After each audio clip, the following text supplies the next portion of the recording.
일본이 진주만 기습이 성공한 이후부터 미드웨이 해전 직전까지 태평양에서의 일본 해군은 승승장구를 했습니다. 일본 해군은 항공모함이나 전함의 숫자나 성능에 있어서 미국과 영국을 훨씬 그 당시에 앞섰습니다. 하지만 자신들이 무적이라고 생각한 바로 그 자만함이 태평양 전쟁에서 패배의 원인이 되었습니다. 1942년 미드웨이 해전에서 절대적 열세 가운데 있었던 미군에게 일본 해군이 어처구니 없이 패배하여서 항공모함 4대를 잃고 참패를 당했습니다. 그때 일본 해군 함대의 사령관이 이런 말을 했다고 합니다.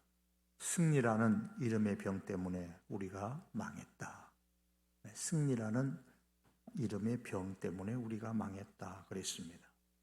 이 승리라는 이름의 병은 바로 전에 있었던 자신의 그 성공에 너무나 도취된 나머지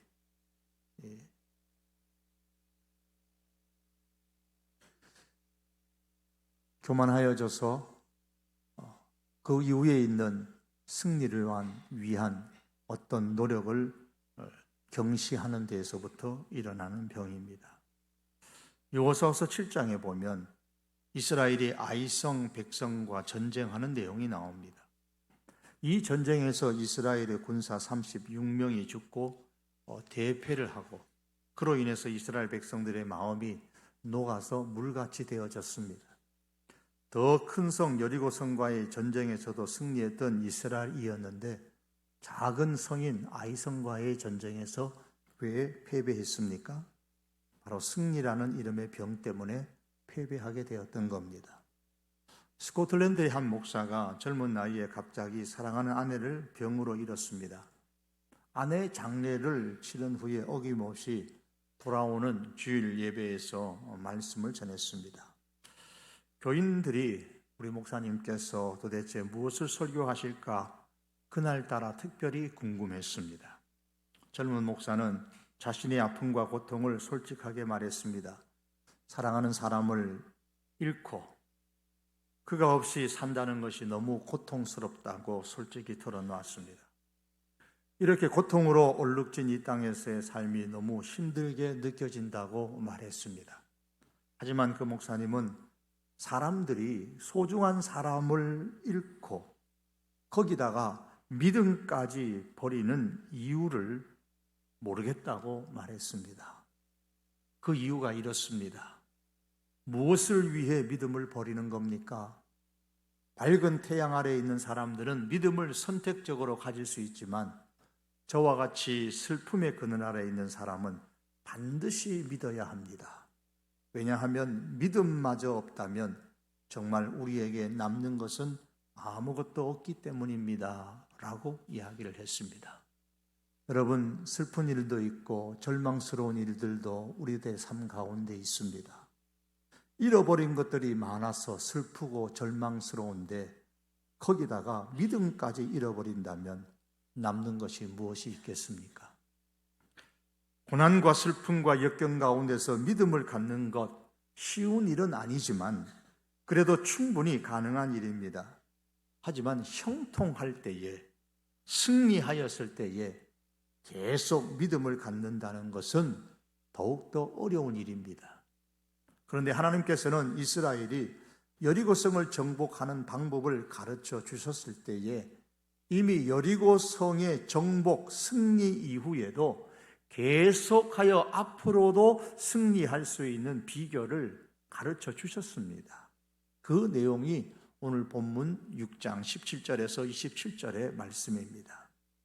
가나안 땅이 단 한 번의 승리로 정복할 수 있는 땅이 아니었던 것처럼 사람의 인생 역시도 단 한 번의 승리로 끝날 수 있는 인생이 아닙니다. 한 번 대박 나면 그 인생이 성공하느냐? 그렇지 않습니다. 우리에게 필요한 것은 단 한 번의 승리가 아니라 크고 작은 지속적인 승리입니다. 어떻게 이러한 지속적인 승리를 계속할 수 있을까요? 우리는 본문을 통해서 하나님께서 가르쳐 주신 그 비결을 통해서 오늘 이 시간에 함께 배울 수 있기를 원합니다.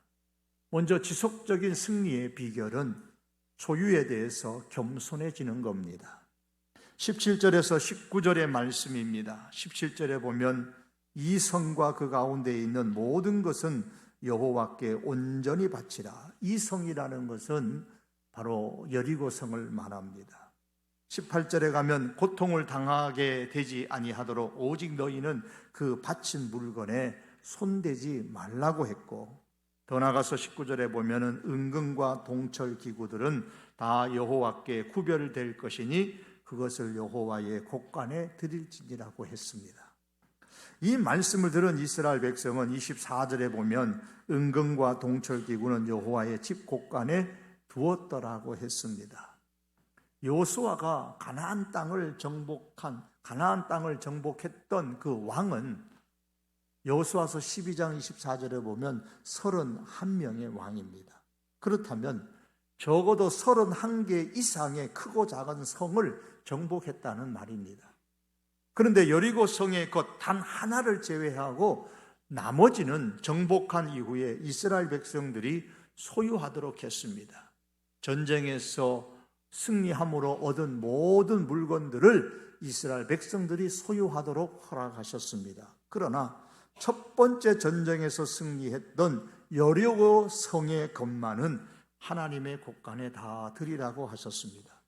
그 이유는 첫 번째의 것은 하나님의 것이라는 신앙을 갖도록 하여서 그들의 영혼을 살리기 위한 것입니다.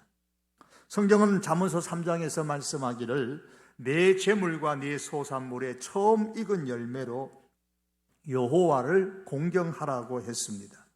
사랑하는 성도 여러분, 인생의 가장 큰 신비 중에 신비는 소유에 대해서 우리가 겸손하다 보면 그 영혼이 살아서 하나님을 찾게 되는 것입니다.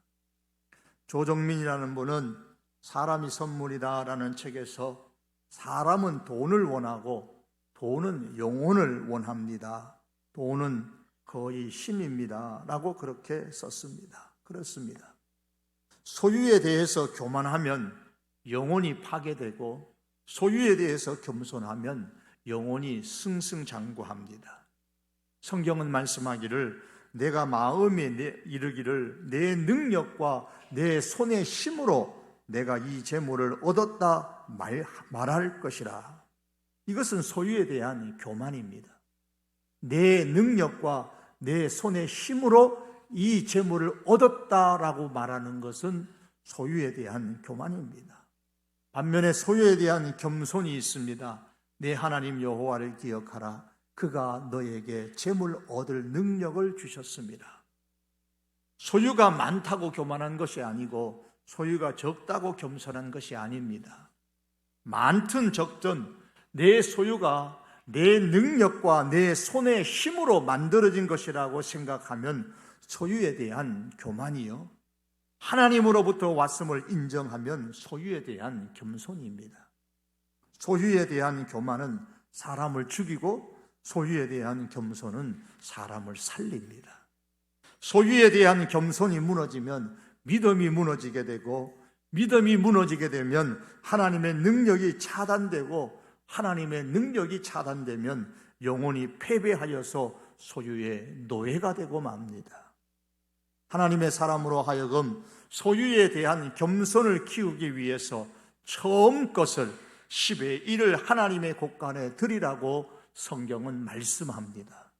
이렇게 함으로써 하나님은 하나님의 사람으로 하여금 하나님을 공경하게 만들어 영혼이 살게 하시고 동시에 하나님의 승리를 지속적으로 누릴 수 있게 만드십니다.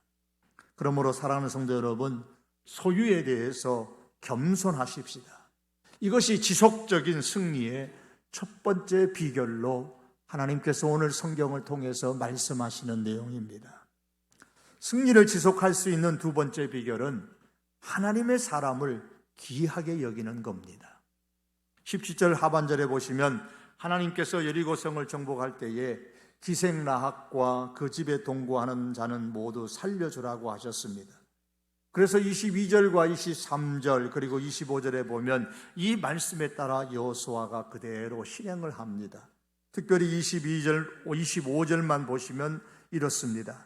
여호수아가 기생라합과 그의 아버지의 가족과 그에게 속한 모든 것을 살렸으므로 그가 오늘까지 이스라엘 중에 거주하였으니. 라합은 여리고성을 정탐하러 왔던 이스라엘 젊은이들을 숨겨서 살려주었습니다. 라합이 그렇게 한 이유가 무엇입니까? 그녀의 고백처럼 여호와는 위로는 하늘에서도 아래로는 땅에서도 하나님이시라 그렇게 믿었기 때문입니다. 하나님에 대한 믿음 때문에 라합은 하나님께 기순했고 그것이 행동으로 나타났던 겁니다. 요즘은 이런 말을 잘 쓰지 않지만 과거에는 간첩이 기승했다라는 말을 많이 사용했습니다. 간첩도 적인데 기순을 하면 생명을 살려주고 삶을 살게 해줍니다. 귀중하게 대해줄 줄 압니다. 하물며 하나님은 하나님께 기순한 사람을 귀하게 여기십니다. 그래서 라합과 그녀에게 속한 모든 것을 살려주라고 하셨던 겁니다. 여러분, 하나님의 사람은 하나님께로 오는 사람을 귀중히 여겨야 합니다. 하나님을 피난처로 삼고 오는 사람을 우리는 조건을 따지지 말고 외면하지 말아야 됩니다. 여호수아와 이스라엘의 입장에서 보면 라합과 그의 가족 친족들은 이방인들입니다. 특별히 라합의 직업은 그때나 지금이나 사람들에게 떳떳하게 내놓을 수 있는 그런 직업이 되지 못했습니다. 성경은 늘 라합이라는 이름 앞에 기생이라는 단어를 덧붙이면서 라합이 무슨 일을 했는지를 설명하고 있습니다. 그러나 라합이 하나님의 품으로 온 이상 그의 민족, 그의 성, 그의 직업, 그의 재산 이런 것들은 더 이상 아무런 문제가 되지 않습니다. 하나님의 사람이라는 이유 한 가지만으로, 하나님께로 왔다는 그 이유 한 가지만으로 귀중히 여김을 받을 충분한 이유가 되었던 겁니다. 우리나라에서 한창 데모가 많이 일어났을 때에 천주교회는 데모하는 젊은이들이 데모를 하다가 쫓겨서 피신해서 주로 어디로 많이 갔습니까? 성당으로 그렇게 많이 몰려갔었습니다. 그때 성당은 그 젊은이들을 보호해 주었습니다. 그래서 그 데모가 한창 많은 시절에는 천주교의 젊은이들이 참 많이 모였습니다. 반면에 광주 사태가 일어났을 때에 광주의 모 교회는 진압군을 피해서 교회로 피신하여 온 젊은이들을 밖으로 오히려 내몰았습니다. 이 사건을 접한 모 정치인은 격분하면서 교회를 다 폭파시켜버려야 된다고까지 말했습니다. 그의 말이 과도하기는 하지만 교회 역시도 반성해야 될 점이 많습니다. 하나님께로 피신하여 오는 사람을 우리는 귀중히 여겨야 됩니다. 어떤 목적으로 왔든 하나님께로 피신하여 오면 교회는 귀중히 여길 줄 알아야 됩니다. 때로는 그 때문에 피해를 본다고 할지라도 말입니다. 우리는 자신의 영혼과 삶을 하나님께로 의탁하기 위해서 오는 그러한 새가족들 역시도 귀하게 여길 줄 알아야 됩니다. 새가족이 오면 혹이나 그 사람의 과거를 아는 어떤 분들은 말합니다. 저 사람 밖에서 뭐 했대. 그 밖에서 하나님께로 돌아오기 전에 뭐 한 것이 그리 뭐가 중요합니까? 하나님께로 돌아온 것이 소중하고 교회로 온 것이 소중하고 하나님께 자기의 삶을 의탁하기로 결심한 것이 소중한 것이지 그가 하나님을 떠나서 살았던 과거의 삶이 무엇이 그리 중요합니까? 라합은 하나님을 알고 하나님을 믿기 전에 조롱받는 직업이었습니다. 그럼에도 불구하고 하나님께로 왔을 때에 하나님은 그 생명 귀중하게 여기셨습니다. 또한 더 나아가서 물론 오랜 날 동안 함께 예수 그리스도 안에서 신앙생활하는 다른 성도들을 우리는 또한 귀중히 여길 줄 알아야 합니다. 예수님께서 말씀하시기를 너희를 영접하는 자는 나를 영접하는 것이요 나를 영접하는 자는 나를 보내신 이를 영접하는 것이니라 그러셨습니다. 하나님의 사람을 귀중히 여기는 것, 그것이 곧 예수님을 귀중히 여기는 것이고 하나님을 귀중히 여기는 것입니다. 하나님은 이런 사람에게 지속적으로 승리를 경험할 수 있게 해 주십니다. 마지막 세 번째로 지속적인 승리를 경험하는 비결은 하나님과 적대적인 문화를 철저하게 버리는 겁니다. 본문 21절과 24절에 26절의 말씀에 그와 같은 내용이 나옵니다. 21절에 보면 그 성 안에 있는 모든 것을 온전히 바치되 남녀노소와 소와 양과 나귀들을 칼날로 멸하니라. 무리가 그 성과 그 가운데 있는 것을 모든 것을 불사르고 26절에 여호수아가 그때에 맹세하여 이르되 누구든지 일어나서 이 여리고성을 건축하는 자는 여호와 앞에서 저주를 받을 것이라. 그 기초를 쌓을 때에 그의 맏아들을 잃을 것이요 그 문을 세울 때에 그의 막내 아들을 잃으리라 하였더라. 하나님께서는 여리고성을 점령한 이후에 생명 있는 것을 철저하게 죽이고 금은 철, 동과 같은 생명 없는 것들은 하나님의 곳간에 드리라고 하셨습니다. 특별히 여리고성을 또다시 무너진 그 여리고성을 건축하는 사람은 하나님의 저주를 받아 기초를 쌓을 때에 맏아들을, 문을 세울 때에 막내 아들을 잃을 것이라고 했고 성경은 그대로 이루어졌음을 우리에게 증명해 줍니다. 사람의 입장에서 보면 어떻게 전쟁 포로들을 남녀노소 구별 없이 그렇게 무참하게 죽일 수 있겠느냐 충분히 말할 수 있을 겁니다. 전쟁에도 윤리가 있고 도덕이 있어서 군인들을 죽이고 민간인들은 살려주어야 되는데 특별히 포로는 살려주는 법인데 어떻게 이렇게 할 수 있느냐라고 말할 수 있을 겁니다. 그러나 우리는 이 여호수아뿐만 아니라 성경을 읽을 때에 세상적인 어떤 사고방식이 아니라 하나님의 사고방식으로 이 말씀들을 생각하고 해석하고 읽어야 됩니다. 여호수아서에 기록된 이 전쟁은 영적 전쟁의 관점에서 봐야지만 올바로 이해할 수가 있습니다.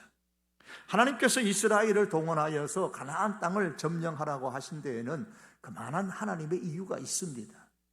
하나는 창세기 9장에 기록된 대로 노아의 저주의 예언을 이루기 위한 겁니다.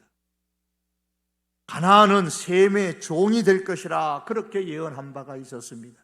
이 예언대로 이스라엘은 가나안 땅을 정복하여 그들을 쫓아내고 일부는 종이 되어졌습니다. 또 다른 한 가지 이유는 이스라엘의 가나안 정복은 가나안의 죄에 대한 하나님의 심판입니다. 창세기 15장 16절에 내 자손은 4대 만에 이 땅으로 돌아오리니 이는 아모리 족속의 죄악이 아직 가득 차지 아니함이니라고 했습니다. 여기서 아모리 족속이라는 가나안 족속의 7족속을 총칭해서 하는 말입니다. 아모리 족속이 가장 컸기 때문에 그렇게 불렀던 겁니다. 가나안의 죄가 가득 찰 때까지 하나님께서 이스라엘을 애굽이라는 모종밭에서 키우십니다. 그러다가 가나안의 죄가 가득 찼을 때에 그 가나안 사람들을 심판하시는데 그 심판의 도구로 사용한 것이 바로 이스라엘입니다. 이스라엘을 하나님께서 하나님의 심판의 막대기로 회초리로 사용하신 겁니다. 이것이 가나안 정복의 실상입니다. 가나안 땅에 있는 모든 사람과 동물들을 다 죽여야 한다는 것은 바로 하나님의 심판의 철저함을 보여주는 것인데 오늘날로 말한다면 하나님과 적대적인 문화를 철저하게 버려야 함을 의미합니다. 신앙은 문화 형태에서 벗어날 수가 없습니다. 따라서 신앙은 항상 문화를 어떻게 누리는가라는 그 문화를 누리는 자세와 연관되어져 있습니다. 이때 문화가 신앙을 결정하는 것이 아니라 신앙이 문화를 결정하도록 해야만 합니다. 예를 든다면 여러분, 내가 컴퓨터를 어떻게 사용하는가가 신앙과 관련이 되는 거예요. 컴퓨터를 사용함으로써 신앙이 발전하는 사람이 있는 반면에 컴퓨터를 사용함으로써 도덕적으로 부패하는 사람이 있습니다. 그러면 컴퓨터가 잘못입니까? 컴퓨터를 사용하는 사람이 문제입니까? 컴퓨터가 문제가 아니고 컴퓨터를 사용하는 사람이 문제입니다. 컴퓨터의 그 문화가 신앙을 결정하게 되면 신앙을 좌지우지하여서 우리의 신앙을 부패하게 만들 가능성이 있습니다. 반면에 신앙이 문화를 결정하게 만든다면 컴퓨터 하나를 사용할지라도 하나님의 사고방식으로 사용하려고 합니다. 그 결과 컴퓨터의 사용이 오히려 그의 믿음에 큰 도움을 주게 되는 겁니다.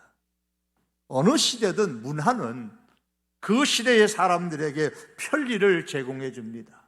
성경을 기록하기 위하여 헬라어를 사용했습니다. 얼마나 편리합니까? 예수님 예루살렘으로 가실 때에 그 당시의 문화인 나귀를 타고 가셨습니다. 얼마나 편리합니까? 문화는 이렇게 그 시대를 살아가는 사람들에게 편리성을 제공해 줍니다. 그러나 문화가 주는 편리성을 우리가 강조하다 보면, 그것만 강조하다 보면 문화에 끌려다니고 문화가 신앙을 결정하게 만드는 결과를 초래하게 됩니다. 그로 인하여 하나님과 적대적인 문화까지도 스스로 수용하는 결과가 되고 맙니다.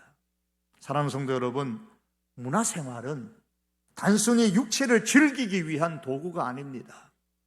이것을 넘어서서 믿음의 발전을 위해서 문화를 사용할 수 있어야 합니다. 지금 내가 누리고 있는 문화가 하나님을 사랑하는 것에 방해가 되고 하나님을 향한 사랑을 약화시키는 것이라면 문화가 내 신앙을 결정하게 만드는 것입니다. 좀 더 문화의 혜택과 좀 더 문화의 편리성을 누리려고 하다가 신앙생활에 누를 끼치는 자리에 이르지 않도록 우리는 조심을 해야 합니다. 본문 다음인 7장에 가면 이스라엘이 아이성과의 전쟁에서 실패한 내용이 기록됩니다. 모든 이스라엘 백성들이 여리고성을 점령했습니다. 모든 이스라엘 백성들이 여호수아를 통해 하나님께서 주신 말씀, 승리를 지속적으로 누리는 비결에 대해서 들었습니다.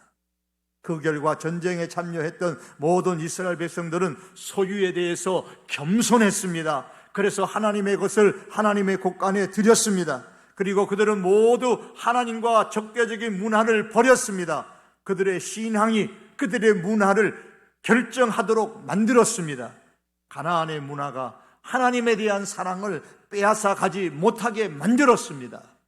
그런데 7장 1절에 보면 오직 한 사람 유다 지파의 아간만은 달랐습니다.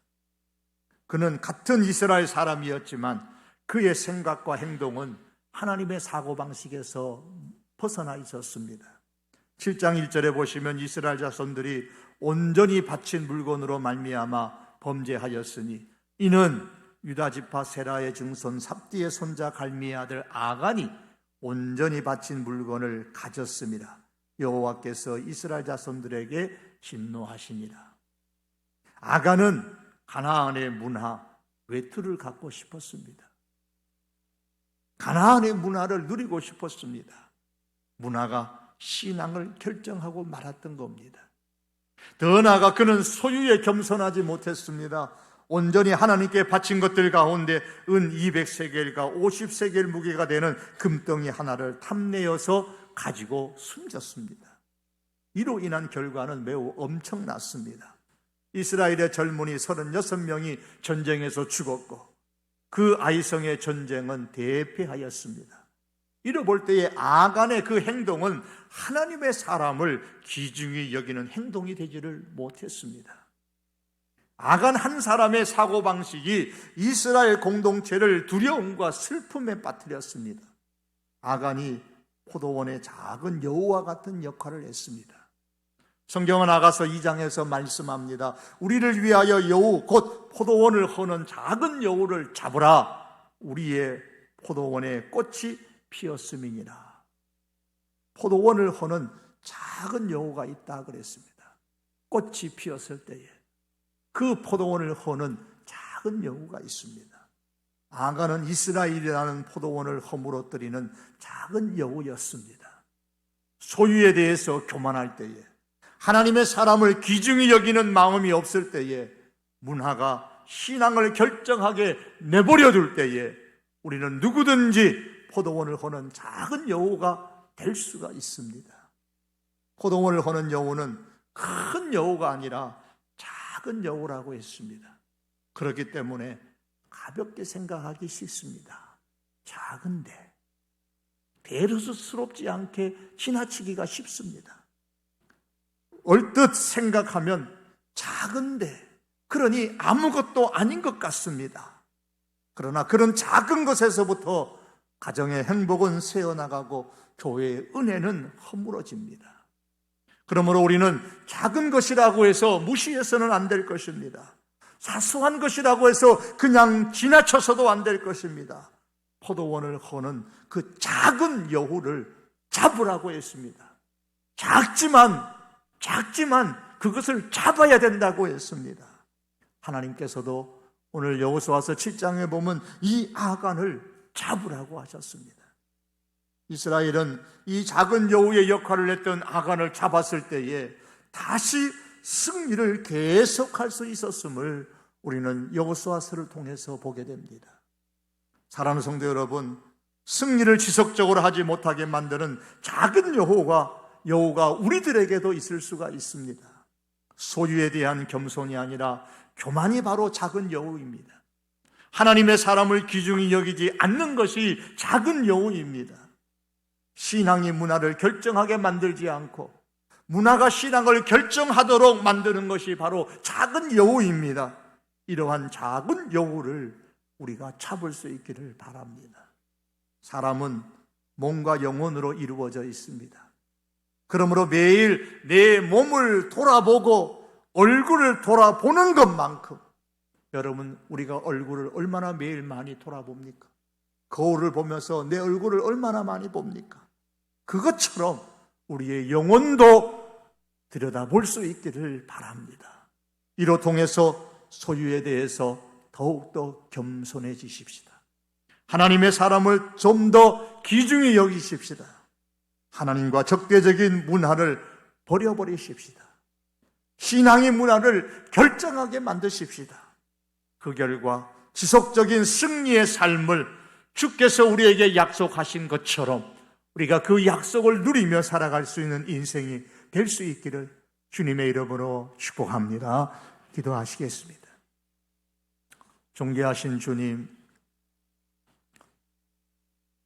여리고성을 무너뜨리는 비결을 가르쳐 주실 때에 여리고성의 승리 이후에도 지속적으로 승리할 수 있는 비결을 이미 그의 백성들에게 말씀해 주셨던 오늘 본문의 말씀을 통하여 하나님, 주께서 우리에게 원하시는 것을 또다시 한번 생각했습니다. 주님, 소유에 대해서 겸손케 하여 주시옵소서. 하나님, 우리가 돈을 원할 때에 돈은 우리의 영혼을 원하고 하나님, 우리의 영혼을 패배하게 만든다는 사실을 하나님 아시기에 끊임없이 우리에게 소유에 대해서 겸손하라고 하시는 말씀을 기억하게 하옵소서. 하나님께로 돌아온 사람이 그가 과거에 어떤 사람이었던 하나님께로 돌아오는 그 사람들을 소중히 여길 줄 아는 우리가 되게 하여 주시옵소서. 하나님, 문화가 우리에게 많은 편리함을 주고 유익을 주지만 이 문화가 우리의 신앙을 부패하게 만들고 하나님을 사랑하는 것을 약화시킬 때에 우리가 과감하게 이를 배격할 수 있는 믿음을 허락하여 주시기를 간절히 원하옵고 기도합니다. 하나님, 그래서 주께서 약속하신 대로 한 번의 승리로 우리의 인생 끝나지 않게 하시고 하나님이 함께 하심으로 말미암아 지속적으로 또 계속하여 하나님이 주시는 승리를 경험하는 하나님의 사람들의 인생이 되게 하여 주시옵소서. 예수님의 이름으로 기도하옵나이다. 아멘.